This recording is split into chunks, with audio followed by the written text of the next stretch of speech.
The Assembly will hear an address by Our Excellency Samia Suluhu Hassan, President of the United Republic of Tanzania.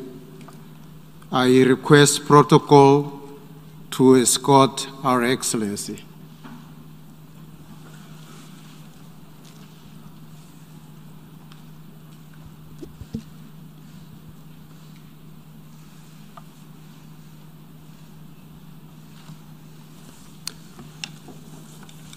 On behalf of the General Assembly, I have the honor to welcome to the United Nations Our Excellency Samia Suluhu Hassan, President of the United Republic of Tanzania, and to invite her to address the Assembly.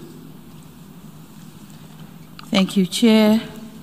Your Excellency Abdullah Shahid, President of the General Assembly, Your Excellency Antonio Guterres, Secretary General of the United Nations, Excellencies, Heads of State and Government, distinguished delegates, ladies and gentlemen, let me commence by joining previous speakers in applauding you, Mr. President, for being elected to preside over the 76th session of this August Assembly, and for the exemplary manner in which you have been presiding over this session. I also commend you for the able manner in which you mastered to make possible for us to meet physically despite unprecedented circumstances brought by COVID-19 pandemic. The holding of physical general debate this year, albeit with limitations, demonstrates again that humanity and multilateralism cannot and should not succumb to the virus. And thus, where there is a will, there is a way. This spirit is what we need going forward. It is why I support and subscribe to the theme of this 76th session that call all of us to build resilience through hope, to recover from COVID-19, rebuild sustainability, respond to the needs of the planet, respect the lives of the people, and revitalize the United Nations. Mr. President, this is my maiden speech at the United Nations General Assembly. Allow me, on behalf of the people and the government of the United Republic of Tanzania, to thank all members of the United Nations for your condolence message extended to our nation following the untimely passing of our late President, Dr. John Pombe Magufuli, on 17th March this year.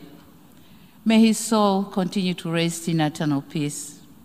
We remain indebted to you for the thoughtful of comforting messages which helped us to prevail over that unprecedented test to our nationhood.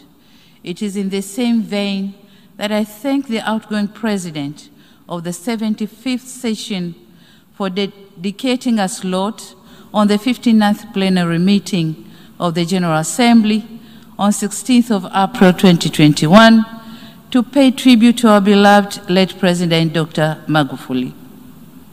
Indeed, this was a gesture of solidarity and brotherhood.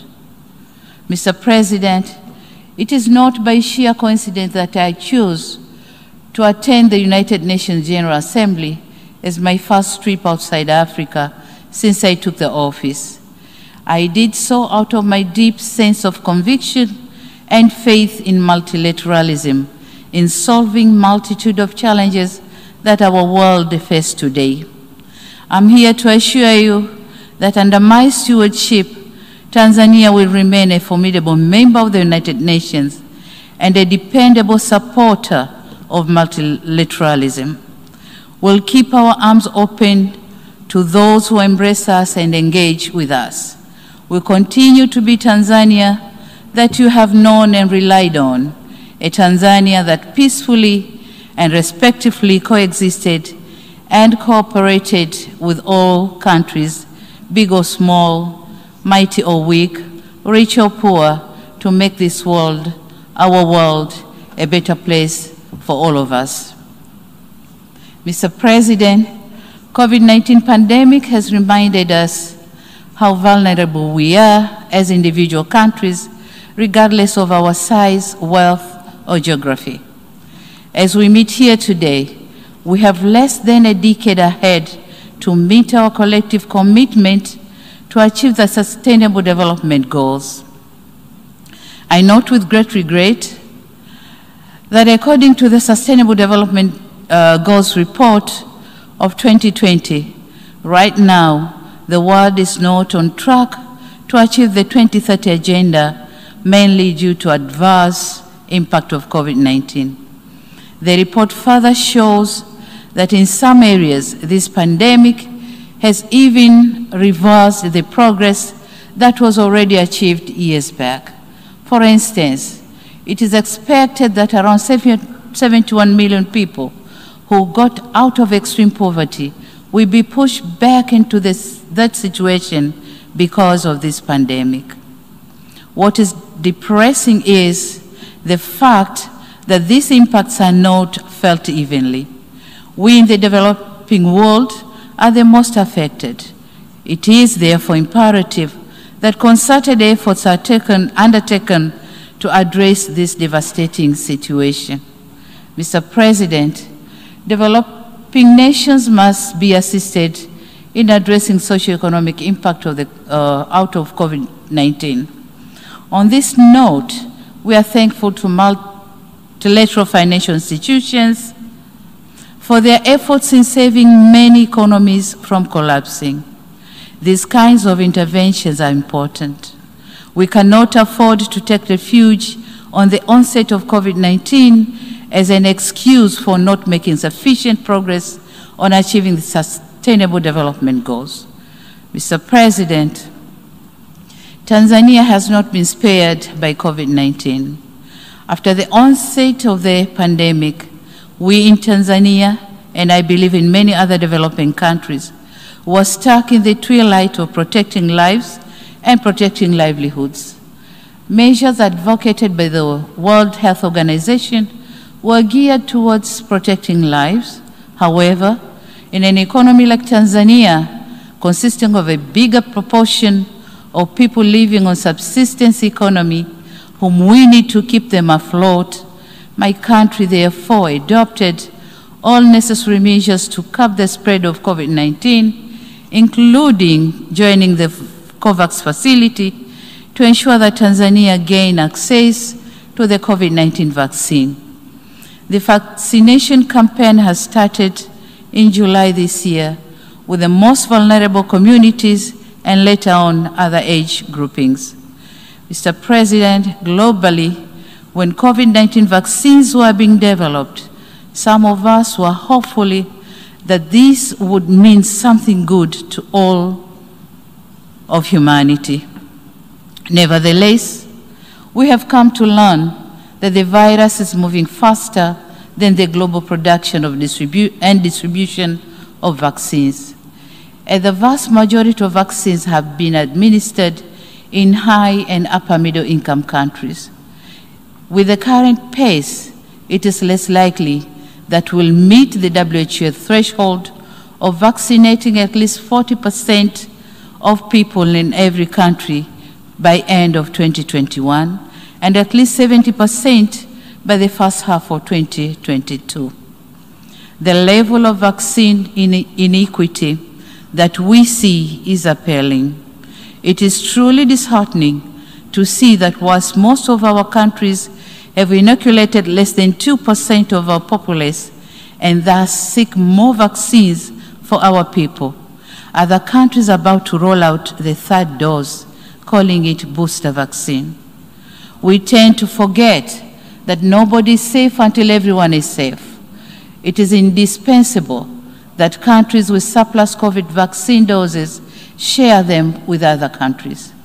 On another note, it is our humble request that the patent rights on COVID-19 vaccines should be waived for developing countries so that they can afford to produce the vaccines. This is not only a necessary move to end this pandemic, but also the right thing to do in order to save humanity. Mr. President, on economic fronts, the United Republic of Tanzania, like other countries, has not been spared by the effects of the COVID-19. Before the pandemic, our economy was growing at the steady rate of 6.9% compared to the current growth rate estimated at 5.4%. We are now embarking on reviving the tourism sector, which was badly affected because of travel restrictions put in many countries as means to curb the spread of COVID-19. While slowly trying to revive most economic activities suffocated by the pandemic, the government continues to work hard to improve the business environment and attract more investment. Aware of the nexus between economic growth and governance, we managed to maintain peace and political stability with a vibrant democracy and institutionalized good governance practices, upholding rule of law and human rights.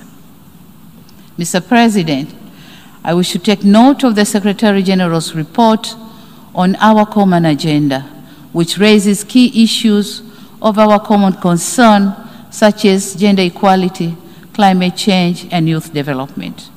On gender equality, COVID-19 is threatening to roll back the gains which we have made.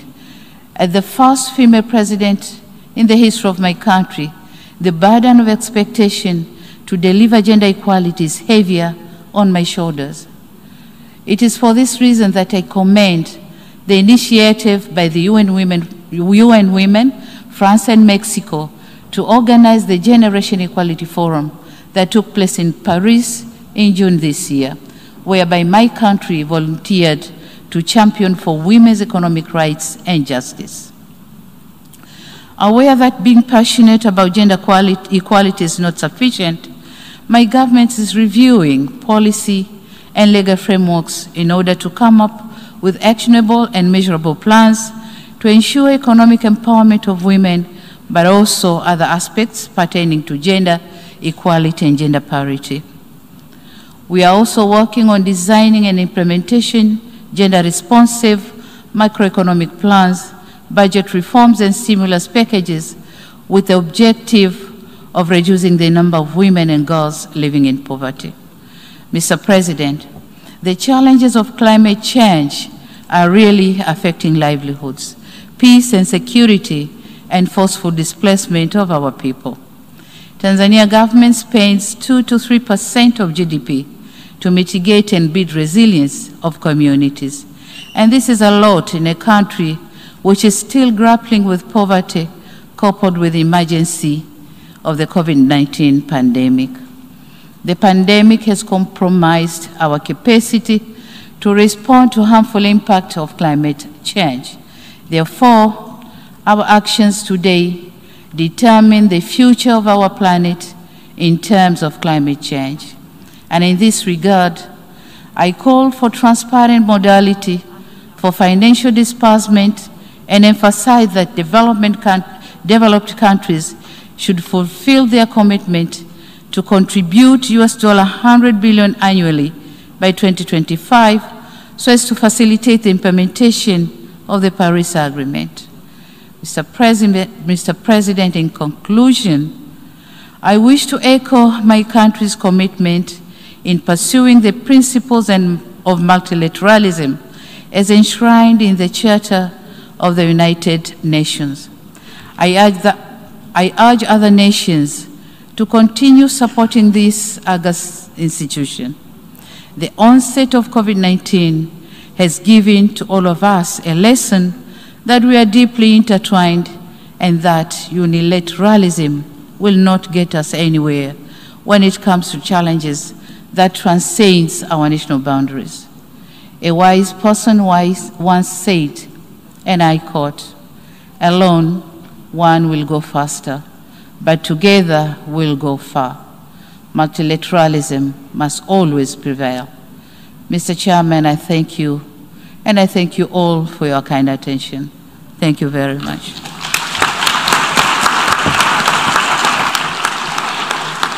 On behalf of the General Assembly, I wish to thank the President of the United Republic of Tanzania for the statement just made, and I request protocol to escort Her Excellency.